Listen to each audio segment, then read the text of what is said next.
童年回憶就唔係好多開心嘅嘢。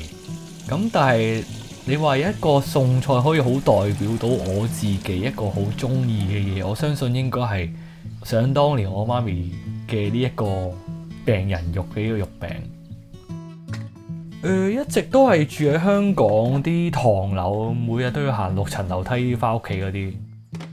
懂事以嚟啦，我每次發燒唔舒服，攤喺床度，我冇能力去治理自己嘅時候，佢永遠都會整到呢碟餸，模模糊糊依稀咁聽到啄啄啄啄啄啄啄啄啄咁樣，哇病緊！你出面啄乜鬼咁嘈嘅咧？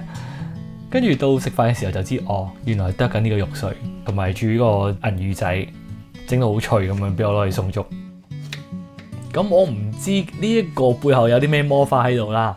咁總之就係食完呢碟餸，食完啲熱粥，出一身汗，咁就好快好翻。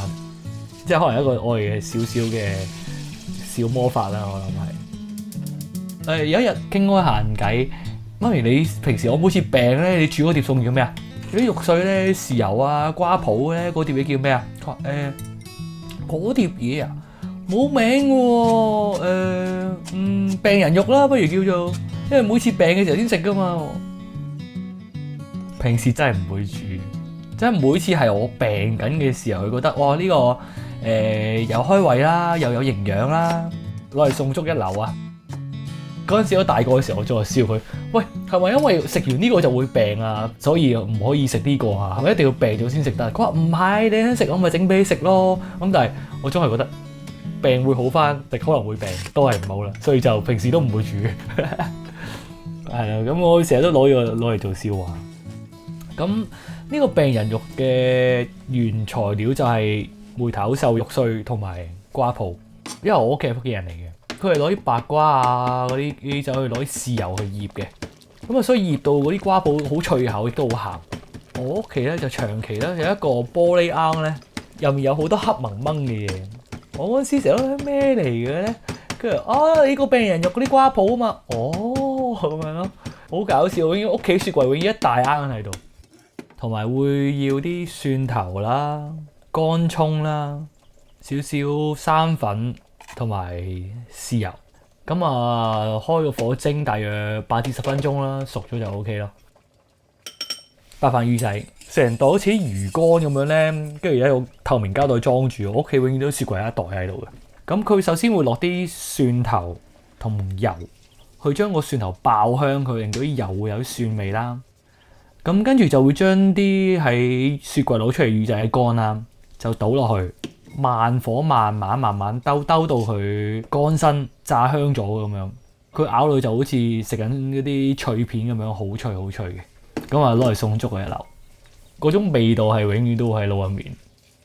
我覺得呢個可能係一個我同我媽咪之間嘅一個少少嘅 connection。佢話好細個時候，佢有一次媽咪同我個老豆嘈交，嘈完之後，我拎住張被仔同我媽咪講：我哋離開呢個家啦，我哋離開呢度啦，唔好再喺度同佢嘈啦咁樣。咁所以我媽咪成日話：哇，你好細個嘅時候已經好識得去保護媽咪啊，去照顧人哋啊咁樣。其實我老豆嗰 part 有少少唔係咁想提佢，一個好唔爭氣嘅阿爸咯。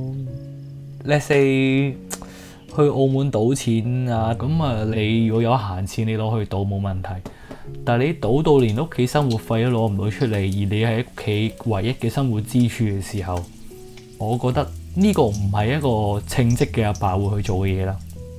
經常性為開飯錢而嘈交，一個月3500蚊都俾唔到屋企人去維繫呢個家庭嘅一個老豆。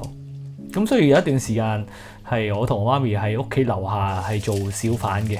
咁嗰陣時香港仲好多小販喺街邊噶嘛，可能係夜晚咁樣就冇咁多嗰啲小販管理隊啊、警察啊咁樣就會喺度擺檔，喺度揾多少收入啦。我媽咪幫我影嗰張相添啊！嗰陣時我係光頭仔肥肥地咁樣，着住件紅色黑色嘅功夫衫、功夫仔褲咁樣喺樓下做我媽咪嘅小販檔嘅 model， 跟住就喺街度叫賣幾多錢一件咁樣，嘗試去用我哋嘅方法去維持住我哋嘅基本使費。我嗰陣時我係覺得好玩啊，咁但係而家諗翻起會心微笑，我覺得都唔係好多人會有呢種機會去經歷啲咁嘅嘢。咁但係某程度上都有好處嘅，就係話我至少就對理財好謹慎咯。死慳死抵我要儲多啲錢，我唔想我哋永遠都住喺間咁嘅舊樓，舊到係打風落雨，我張床個天花板會滴水嘅。即係我唔想我哋一世人都過呢種生活。我要立志，我要做一個負責任嘅丈夫同埋老豆咯。我從來都唔會掂賭嘅嘢啦。有一個咁唔負責任嘅老豆，咁所以我同我阿媽，我哋互相嘅唯一依靠咯，我覺得係。佢成日都同我講，阿仔咧係我嘅生存嘅動力。如果唔係你嘅話，我可能已經唔喺度。佢成日都會提醒我呢樣嘢。佢亦都後尾喺我大個嘅時候都一直同我講，阿仔，我希望你可以做到我做唔到嘅嘢。我讀書唔多，我識嘅語言唔多，我冇能力去外國生活，但我希望你可以去多啲地方，可以想做你想做嘅嘢，可以去睇呢個世界，我會全力 support 你。我有你呢個仔，我好自豪。